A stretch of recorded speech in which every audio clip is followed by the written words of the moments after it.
আসসালামু আলাইকুম ওয়া রাহমাতুল্লাহি ওয়া বারাকাতুহু। আমরা 2025 11/5 আল ইকরাম দারুল কুরআন মাদ্রাসা কর্তৃক শিক্ষা সফরে আমরা কক্সবাজার এসেছি এবং আলহামদুলিল্লাহ এখানে এসে আল্লাহ তাআলার অনেক কুদরত এবং দৃশ্য অবলোকন করেছি। এই দৃশ্যগুলো আমাদেরকে অবশ্যই অভিভূত করেছে।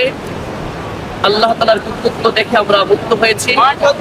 যেখানে আকাশ এবং সমুদ্র একাকার হয়েছে, সমুদ্রের গর্জন এবং তরঙ্গ দেখে আসলেই অভিভূত হওয়ার মতো। আল্লাহ রাব্বুল আলামিনের কুদরতের দৃশ্যগুলো দেখে যে কোনো মানুষ এখান থেকে শিক্ষা গ্রহণ করতে পারে। এই সমুদ্রের মধ্যে বিশাল গর্জন এবং তরঙ্গমালা এবং ঢেউ, এগুলো কে সৃষ্টি করছেন?